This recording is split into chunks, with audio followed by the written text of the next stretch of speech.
Okay, and we are live there. Let's start recording here. All right, we're gonna start recording on the mixer in 5, 4, 3.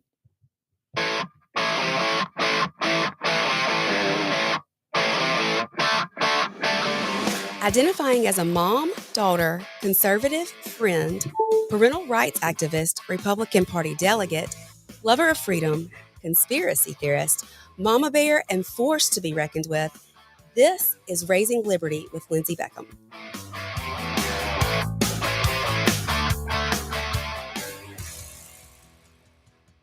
Hey. Happy Friday. Hello. Yes. Look, I have a new friend here with me today.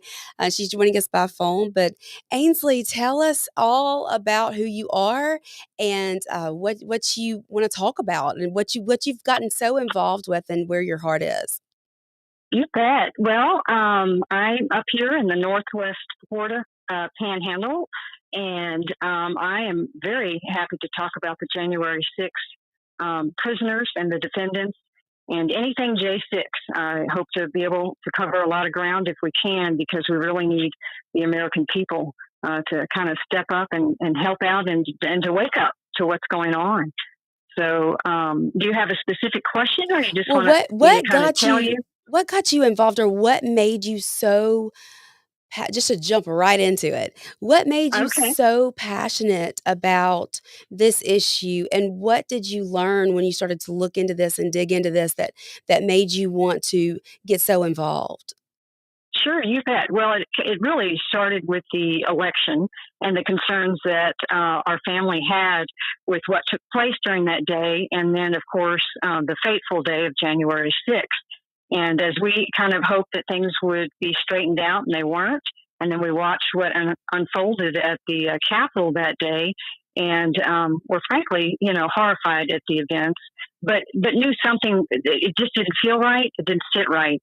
And we continued to watch things unfold. And then throughout that summer, it went into the summer, we began as a family to start talking about, okay, look, we can't sit on the sidelines anymore. We really need to get involved and do something, because, we feel so impotent when you look at all the things around you that are happening. You're like, okay, what can one person or one family do? And this is something we thought, hey, let's reach out to these people. We feel for them. We're concerned about them. We're concerned about their families. And so there was a Christmas project that came up, and we found out and just started looking online and found a group, and got contacted and was able to make a donation to their project, which was specifically for the children of January 6th prisoners. And so we contributed, and they said, okay, hey, we did this. Maybe we can write letters. And that's really how we got involved. We started saying, all right, we want to write letters. We found out who were confined at the time, primarily in the D.C. jail, because a lot of them, it was just starting that process. And so we began to write letters and continue to look at other ways that we could support these prisoners. And that's what we did. We got connected on Telegram and slowly introduced to other people throughout the country who had similar concerns and wanted just to do something to help our brothers and sisters, because they were suffering and we were suffering with them. You want me to keep going? Well, right, of course. And so you have become friends with some women that I know here in Mississippi, Marie and Lori and Michelle. Oh, yes. So, yeah. So tell me how you met those women and what you've learned from them and vice versa. Sure, you bet. I would say, this is something good that has come out of this. Is that I have met some wonderful patriots, and we kind of call it the J6 community. And there are sites on Usually, I primarily use Telegram, and there are sites designated for January 6th topics. Specifically ways to help them, ways to track their locations, who's new, and it's through that platform that I was able to get connected with the Patriot Mill Project. Unbelievable group. unbelievable. They have worked so hard, and it's all about the letters. And I'll tell you more about that group in just a second. But Lori also was someone who represents Mississippi, and I actually met her at an event that took place in Mobile.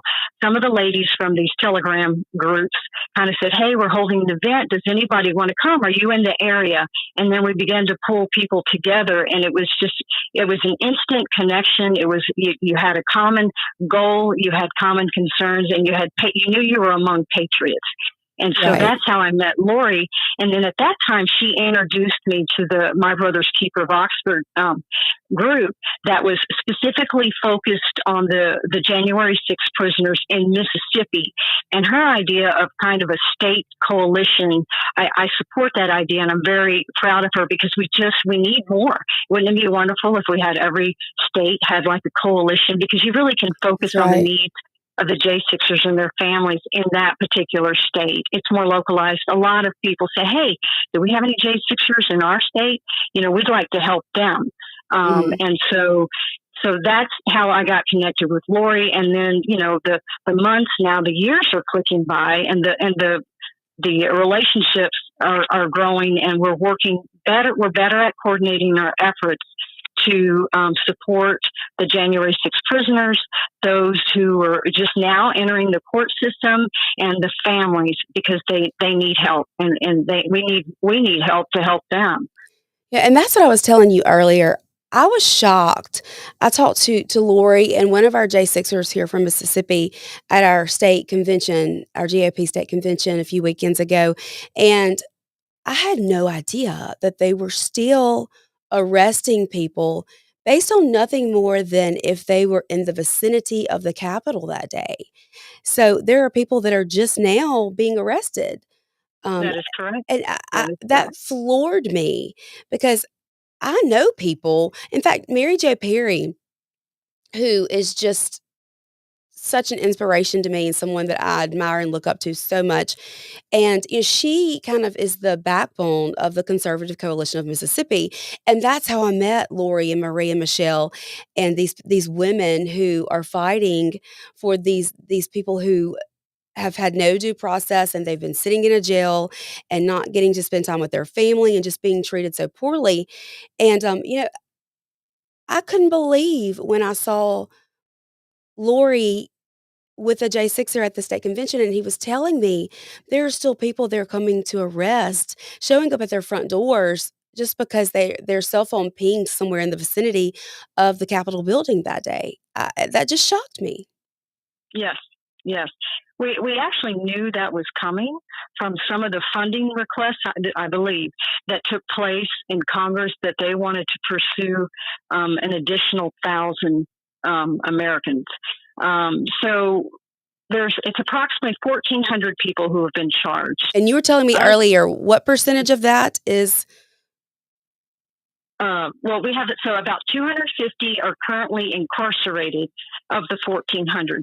Some of the 1,400 have already completed their sentences. Some of them were confined to their homes. They were supervised release, depending on what the the sentences were. But currently, there are 250 Americans languishing in the prisons. And some of those sentences are years. Some are only a few months, so it varies. but But I would say typically on average, you're seeing a year or two. but you said Um, 20% of those are veterans? Correct. So 20% of the overall number are veterans, and that also applies to the ones who are currently incarcerated. So about 50 veterans of our veterans are currently incarcerated for events related to January 6th. And that's another reason our Wow. family, we're up here in Northwest Florida, Pensacola area, and we have a strong connection to the Love your military and governor over there in Florida, by the way. yeah, yes. We have I want him to do more about January 6th, but Yeah. we do love our governor. So, but our family, my stepfather was a prisoner of war in Vietnam for 6 years. And now that we're discussing this, it was my mother who is the one. He has since passed, by the way, but it was my mother who kind of recognized what these prisoners might be feeling like based on the story she heard from my stepfather. because he would, for example, would be put in solitary for a year. Was he there around the same time as John McCain? Yes, he knows John McCain, and that group. Obviously, they knew each other well, or of each other. It was interesting, and there is a book written about him, and it kind of details what took place in a general sense of being a prisoner of war. And so we look at the January 6th, our fellow citizens, that they are prisoners of war. They are being held hostage, and so we want to do whatever we can to help them. Right. Do you know what we have hopping on, Daniel? Yeah, Lori. Yeah. Okay, there's Lori. You want her to come on? Yeah, let her come on. She's at a rally, I think. I don't know if we're going to be able to hear her. Oh, yeah. She calling in? She is. Lori? Uh-oh.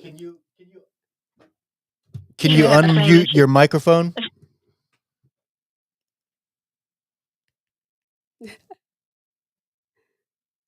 You want me to keep talking? Yeah, keep talking. Let me tell her I can't see. I can't hear her. But I can just kind of highlight the two critical areas of support that Americans, what you can do. You can write letters. It doesn't cost you but a stamp and your time, and it makes all the difference. For them, roll call. I mean, mail call is the thing that they look forward to the most. That Right. mail, not, feeling like they haven't been forgotten. It's a lonely place. It's a hard place. It's harsh. There's a lot of violence. There's abuse that goes on. And they, to not feel like you've just been pushed aside and forgotten. And so letters are key, and that Patriot Mail Project is a place you can go and find all the addresses and guidelines for how you write letters, because there are specific things, and you learn as you go when you start to get involved. That the letters are so important. The other piece, believe it or not, is prison commissary. It's the little store where you can order stuff. They are not given, the food typically is low quality. And so you can buy things from commissary to help supplement food. You can buy stamps. You buy your hygiene products. You have to, if you want to buy a pair of tennis shoes, it costs you $75. But you have to, if you want stuff, you have to buy it. So it gets very expensive month after month. Commissary is so important, and there are a few groups that have recognized this and they're set up now. You always have the option, or Americans do, of donating directly to a prisoner's commissary. If you don't want to fool with any group, but you're like, look, I want to help, and you want to find some that you trust, I certainly can provide that information. But letters and commissary, and we have some new projects that we just started to have Bibles, books, Epic Times subscriptions, magazine subscriptions, and helping them purchase in-prison tablets. We set up a new Gifts and Go, and that is coordinated, overseen by 7 people to ensure transparency and that the funds are being appropriately used. And one of those is the wife of the January 6th prisoner. And so that has worked out so well. So they now recognize not only are we getting letters, we get to get books. Books have to come from an outside vendor. And so, you can get the magazines and the newspapers as well. But that's an area that seems to make life better for them.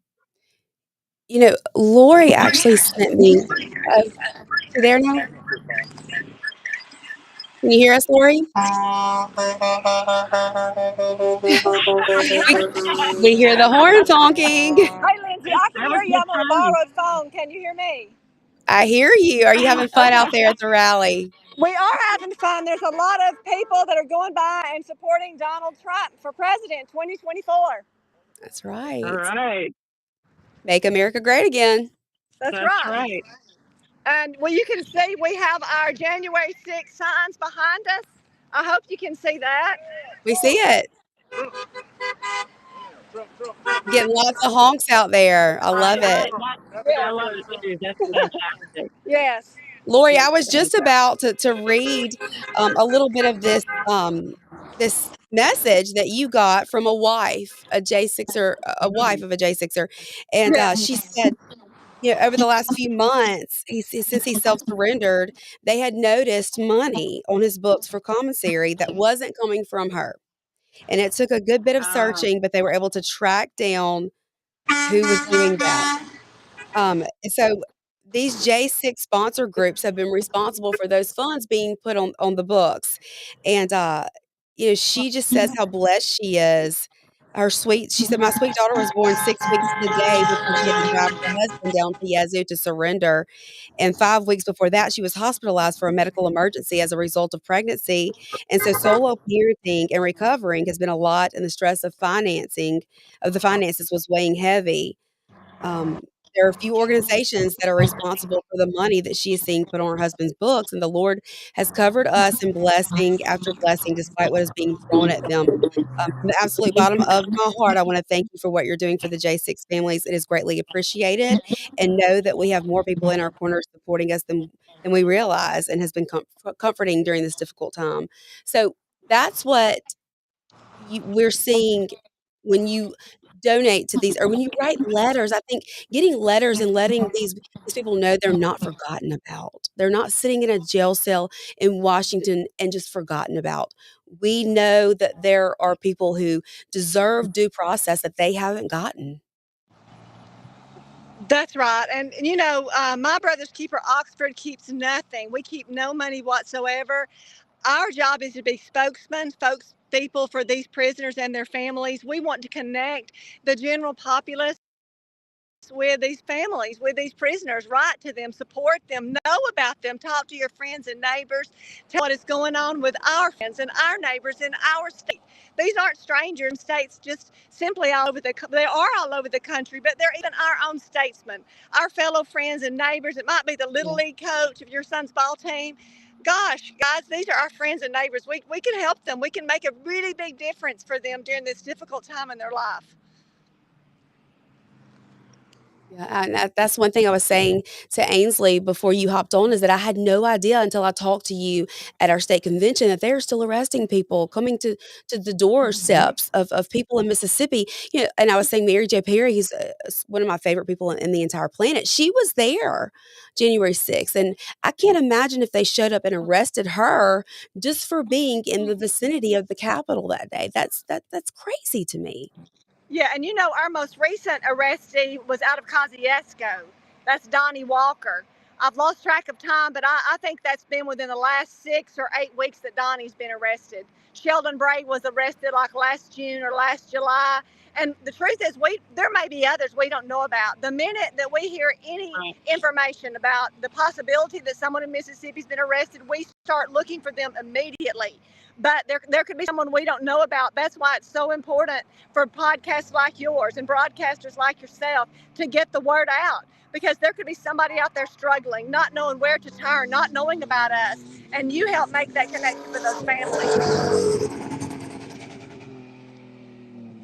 Well, look, I wouldn't know nearly what I know about January 6th had it not been for you and my brother's keeper, and the work that you've done on this issue, and just getting out there and letting people know that you mainstream media lies.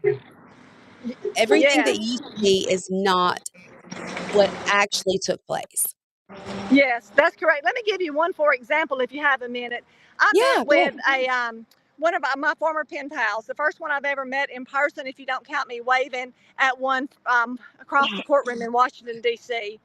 But I met with him, and he was telling me that one of his charges was um, having an unregistered handgun in his vehicle when he was in D.C.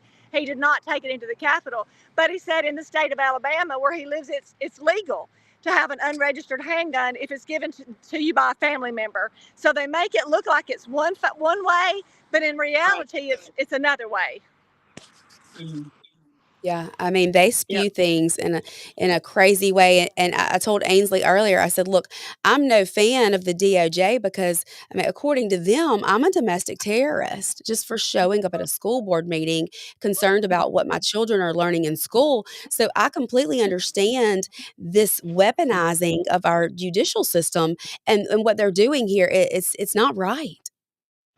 You're correct. You're right, and it's these guys. I think these J6 defendants really appreciate people just being willing to listen, just being willing to listen and talk about what happened and what motivated them, what was going through their mind when they said, I'd love to go to Washington, D.C., because most of them are really, I mean, I say all of them that I've talked to are patriots. They wanted to go and support people, hoping they'd make the right decision and support our president. And they didn't have any ill will or any kind of malice in mind whatsoever when they went. I believe that. I believe that about many of them, that they never thought that day would turn into something like this. Yes, that's correct. And you know, a lot of them are veterans. A lot of them are police officers, former sheriff's deputy, firemen.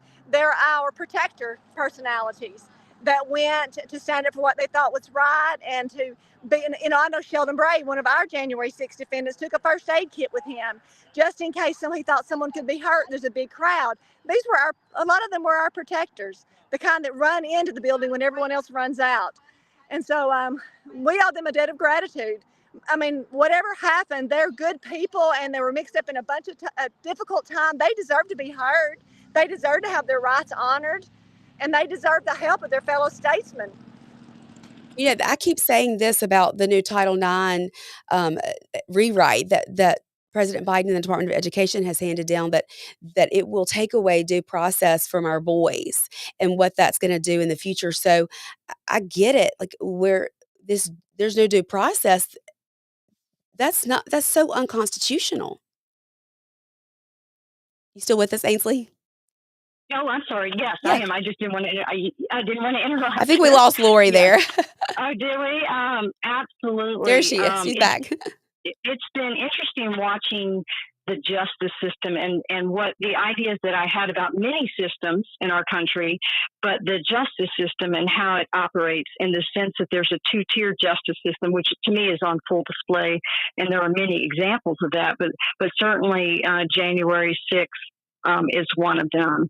As we compare what took place, as you know, with the violence that took place over the summer prior to the election, even and the burning down and the assault, and even today in recent events where you see police officers being assaulted and things happening, and there seems to be they get a slap on the wrist.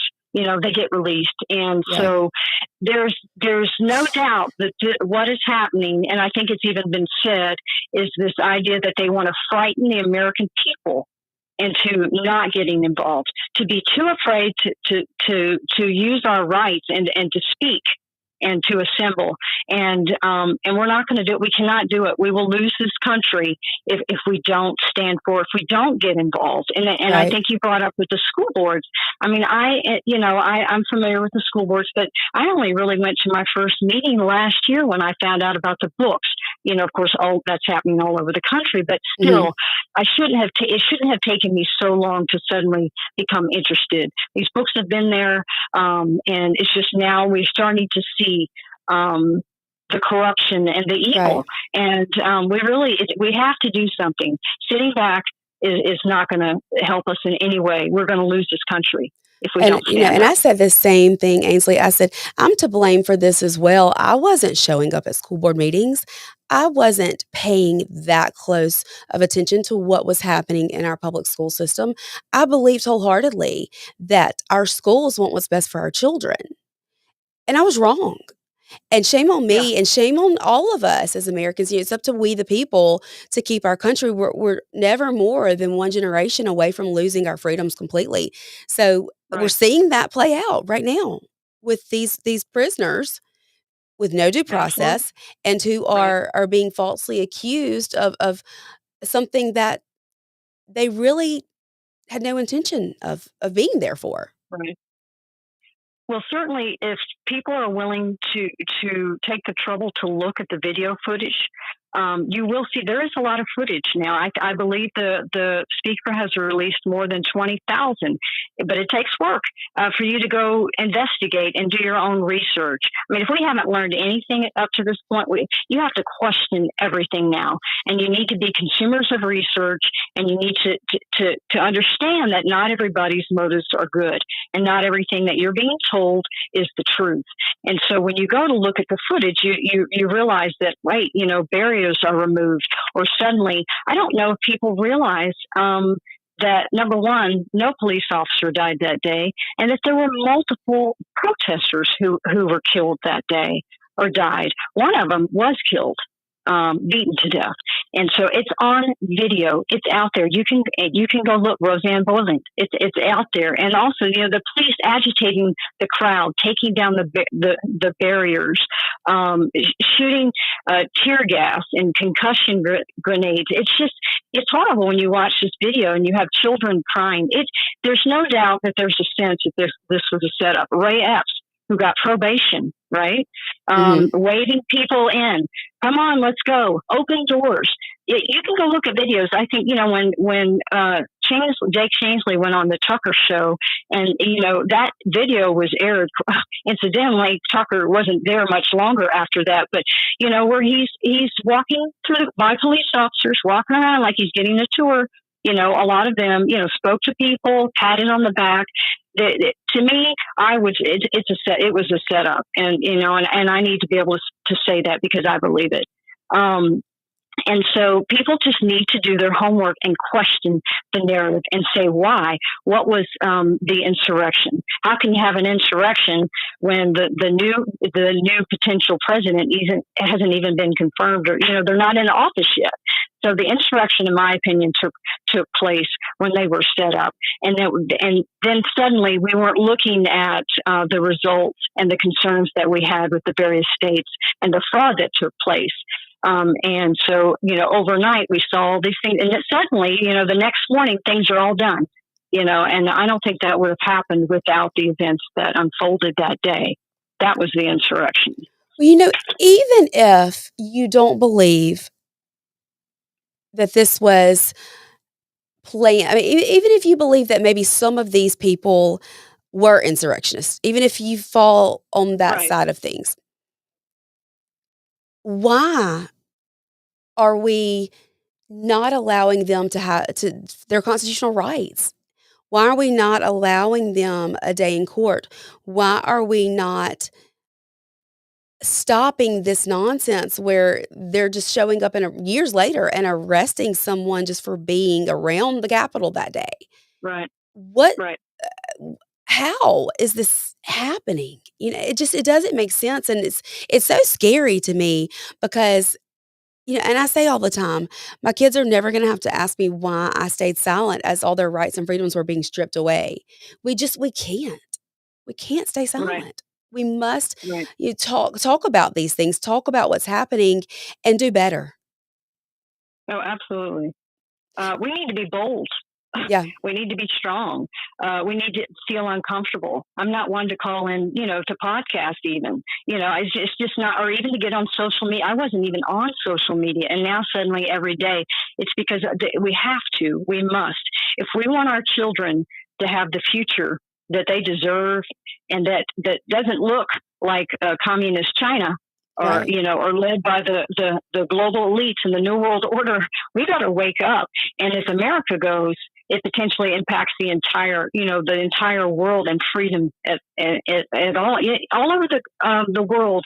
There's a lot of things happening in the various countries, and you see this push. And this effort by the governments to continue to exert their control over the people, and you see pushback from the people. I guess at some point people will reach their limit, but right now we need to stand. We do follow the law, and if we have problems with it, we need to continue to rectify it. Right. Problems with the law, and by getting people into office who do believe in the Constitution and are willing to do the work. There's nobody that can do that other than we, the people. And That's right. I say That's right. I got involved initially because of my child being vaccine injured, and so one thing I love, one Bible verse that I love is that it's our biblical duty to speak out on behalf of the voiceless and defend those who can't Right. defend themselves. And in this case, we are seeing people who have no voice, their voices are being taken and they're not being able to defend themselves. So I feel like it is our constitutional and biblical duty to stand up for what's right in those situations. Yeah, I'm glad that you presented it that way. I hadn't really thought about it. It is our duty biblically, and to do something, to get involved and to protect people and to try to salvage what our founders worked so hard to build, and so many sacrifices. I think about the veterans that are languishing right now in those cells, and what they must think of the government, and they work so hard and sacrifice so much to defend this country. And this is kind of the payback they get. Now, it's just, I realize, like you said, there are people who were there that day that their intentions may not have been the same. But by and large, I think we saw the footage, millions of people, exercising their right to assemble and express. They wanted to see their president, and they wanted to show support for him and express. To make it known their concerns about potential fraud and what's taking place. Which should absolutely be the right of Americans to do so. Right. That's right.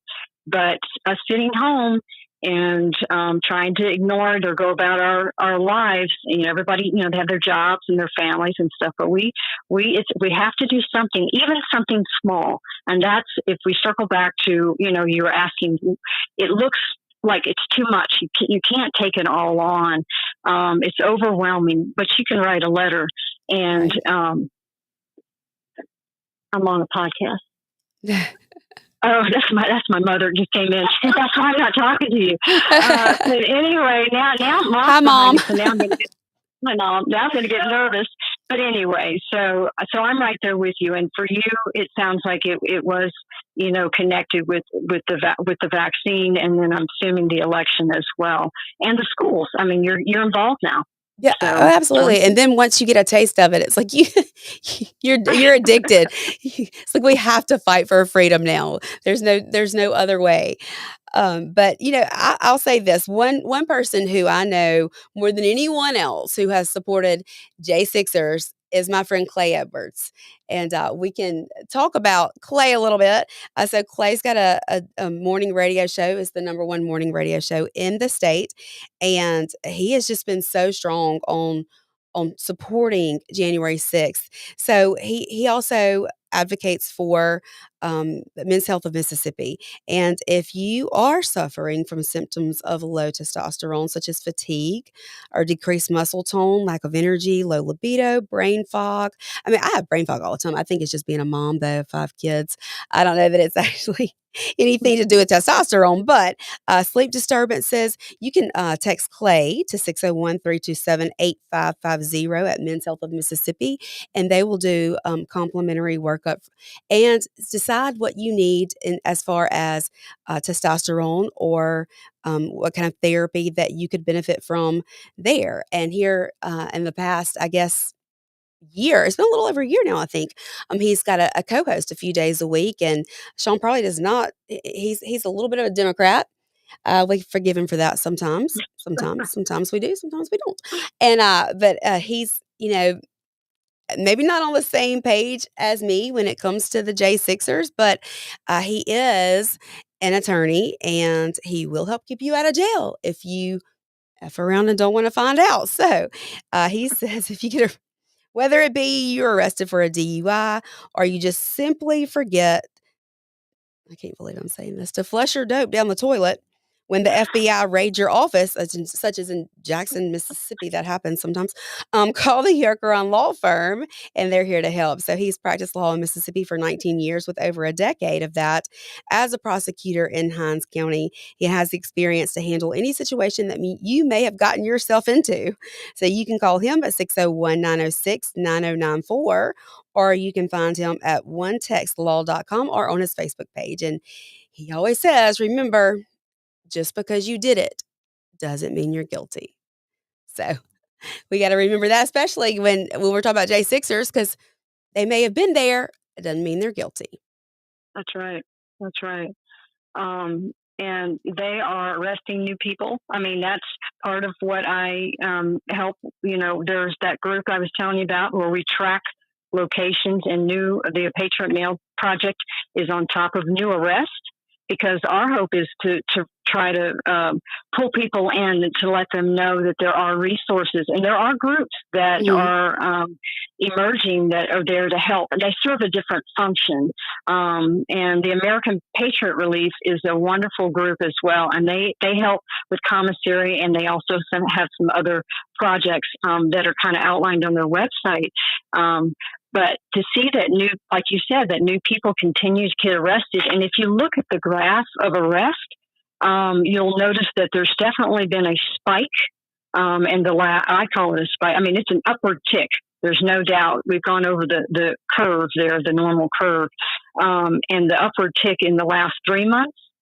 So we're busy. We're busy updating these sheets and writing, trying to get connected with the J6ers and their families, and to see what we can do to help them. But certainly, they're not stopping. They're not stopping. Ainsley, do you know how many Mississippians we have in jail right now that are J6ers?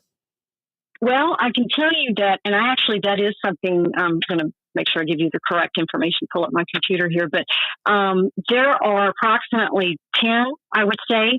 Now, bear in mind, some they call Mississippi their home, and others, they suddenly, that may not be where they thought they were going to be. They ended up in, for example, Yazoo City, whatever. And I'm originally from Yazoo, so I'm... Oh, are you? Yeah. So, but we say, hey, you know what? They're part of the Mississippi family now, and it's no different than the other states. And, it's interesting because there are over 50 prisons typically at any given one time right now that house a J6er. Sometimes somebody's all by him or herself, and that's got to be very hard to deal with, because you don't know. These people, most of them have never been inside a jail or certainly not a prison. And so it's very overwhelming. And you do have others that have like 3 or 4. At least you have something. If you can make contact with a fellow J6er, it does help. They kind of help each other out.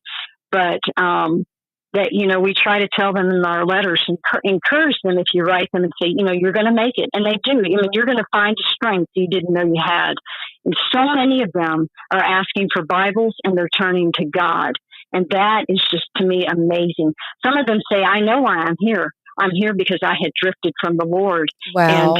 And I'm searching for God, because it's you and God. I mean, you're in the pit, and you're looking, and you feel hopeless and alone, and you can't. Your families are out there, and the families are struggling, because for a lot of them, they were the primary, the breadwinner of the family, yeah. Right. So, now the families are suddenly, we have children, we can't pay. People have lost houses, they have lost homes, they have lost jobs, they have lost their communities.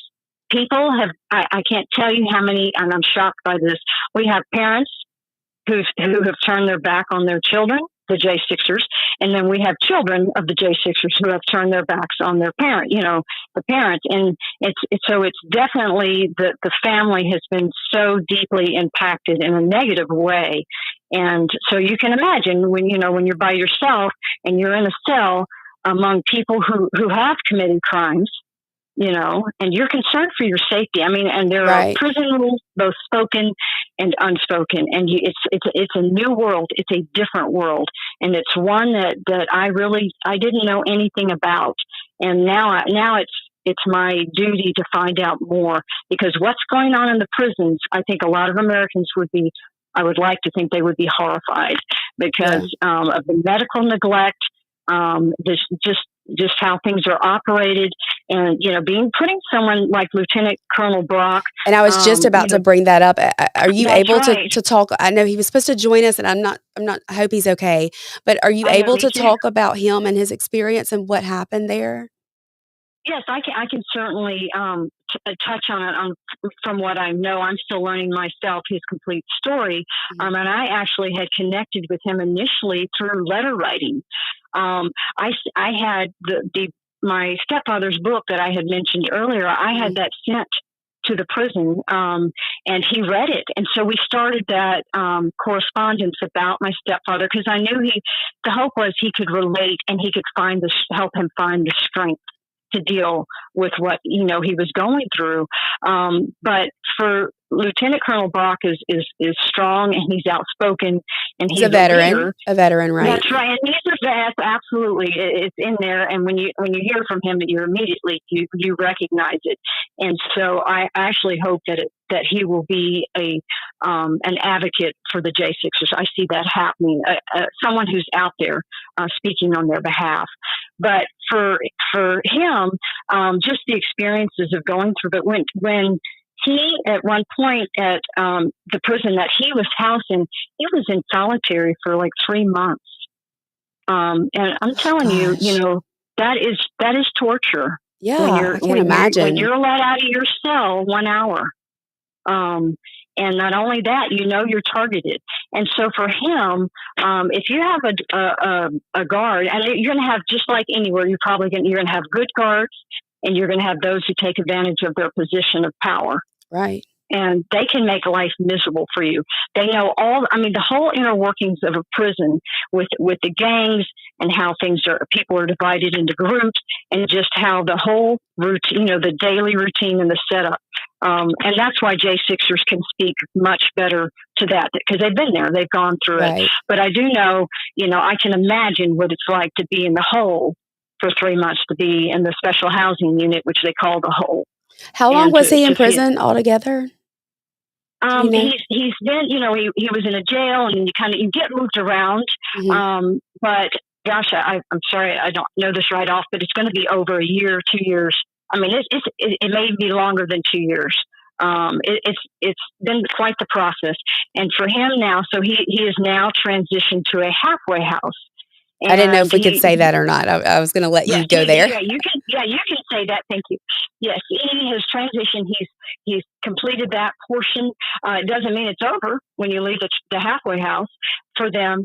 Just because. So is he at a halfway house because of just coming out of a situation where he's been in solitary confinement for so long, and just getting back into the world? Is that the reason? Not necessarily. Okay. I have found, based on because we've looked at hundreds of J6ers, kind of what happens to them. Some, you're in for a month, you don't go to a halfway house. You know what I mean? You're just there, you serve your time. Doesn't mean you aren't still under the guidance of the probation officer, or under supervised release. But it's just different, and I'm still learning, just like any of us, who aren't part of that correctional system. You learn as you go. But some, think about it, who are there for a couple of years. It is part of the transition process. Sometimes I've noticed people aren't there very long at a halfway house, and some are there for 6 months. So it just varies. Some go to home confinement. And so they have different levels as they move people through the system, you know what I mean, and different steps. Now, one thing Trump did was the First Step Act, and that has enabled, if they're eligible for that First Step Act, it shaves off time off their sentence. And a lot of prisoners are very happy with Trump about that. And I believe there are a lot of Trump supporters in prison. But there's different things. There's also a new ruling, a new sentence guidelines came out, where if you did not have any prior criminal history, that it would deduct 2 points off your sentence computation score. Everybody gets a score. It kind of determines on where you go, the security level of the prison. But that's something that just started this past February, and it does impact J6ers. And so some of them are working towards having that applied so they can get home sooner, get back to their lives. If elected, will Trump be able to pardon some of these J6ers? Yes. And if you, of course, that is our thing. So we zero in anytime he talks about January 6th. Absolutely. He has it. It's my understanding he has that within his power, and he has said he will, maybe even day one. And I think he should. I actually think personally he should just do everybody, because it's just what everybody's gone through, and just pardon them. And, when you come out of jail, for a lot of them, they're now considered felons. So so is Donald Trump. That's but you can no longer have the right to bear arms. I mean, you can't have a gun, and so there's certain jobs you're not going to be be able to Right. get. I know To for check that Lieutenant box Colonel on Brock, any so application. that's right. Lieutenant Colonel Brock lost his FAA license. That's a huge thing. Yeah. And so he's looking, he will be successful in anything he attempts. That's my impression of him. And he has to look to a different career, though. I'm sure that's not what he was thinking was going to happen. Right. But it's just, their stories are amazing. And I think the best way for people is for them to write the letters, and believe you will get a letter back. And Yeah. then you can, those personal relationships, then suddenly you're vested in it more. You can relate to the people and their families, and Yeah. you see the patriotism and the love of country and God is so interwoven throughout those letters that our family has been blessed to receive the letters that we do. And it keeps us going. It really does. I met Michelle, and that really touched my heart because, I'm widowed, Yeah. and so I have Yeah. children who don't have their daddy at home, and, of course, I miss my husband, and so, eh, talking to her and seeing her speak and hearing her speak of her, pain of not having her husband at home, like, struck a nerve with me, and I Yeah. thought, "No one should have to live that way if they don't have to live that way." Like, Yeah. she should get her husband should be home with her, and so I Yeah. think a lot of times we don't think about the wives and children who are without their support system and their dad and their husband, and, that's a whole 'nother issue, but those people are hurting as well. Absolutely. Very much so. Yeah. Very much so. The families are. And that's why we also feel blessed when we hear from families. And, as the community builds, we reach out, and I think J6 families are starting to hear about people they can connect with and groups they connect with, which when we first started, they weren't established yet, but they're established now. And so they're not left alone. There are groups, the support groups just for the wives and the Yeah. family members. And it's private and it's confidential. No one can relate to another wife. Someone else going through that Right. experience in the family, but it helps overall. And certainly the financial burdens are immense, and so helping out with the commissary eases the financial burdens. It may not seem like much, but it is. Well, I mean, People who knew a literally have letter and a lost bag out. of chips could do so much, That's you know? right. It can do so Yes, much. that's So right. Very well said. That's exactly right. And that's what they'll tell. That's what they will write. They tell me you just don't know. They say $1 that's posted to their account is huge deal. In yeah. fact, it makes me a little teary thinking Yeah. about it, because they have gone through so much, and it really could be any of us at any Yeah, time. I mean, even Um, like I just said, even Donald J. Trump here with that's what, right. 34 felonies now convicted. So yeah, Right. I mean, it could Right. be anyone. It could be any of us. Yes. And well, they took Peter Navarro. We wrote him, and he wrote us back. Wow. So So he and we have Bannon, who's getting Yeah. ready to possibly start a sentence. We're going to write him too, Yeah. because it's this idea we need to lock arms and support each other. That's right. And we need to reclaim our country, and we Absolutely, do we that do. by waking up to what is going on and what the real plan is. That's So absolutely correct. Ainsley, I appreciate you so much for coming on today and talking with us and letting people know kind of what's happening with the J6ers and kind of how you got involved and what we can do as just the average American out there, and how we can make a difference in someone's life with just a tiny little notion of just taking a few minutes to handwrite a letter. But, mhm. I admire you, and I'm thankful for you for continuing to speak out on these issues, and, I so enjoyed having you on today, so thank you so much. Well, thank you very much. I actually Great. very much enjoyed it too. Good, I'm so glad. You'll have to come back sometime. I will. I'd be happy Great. to. Absolutely. Great, alright, well, we will see you all next week.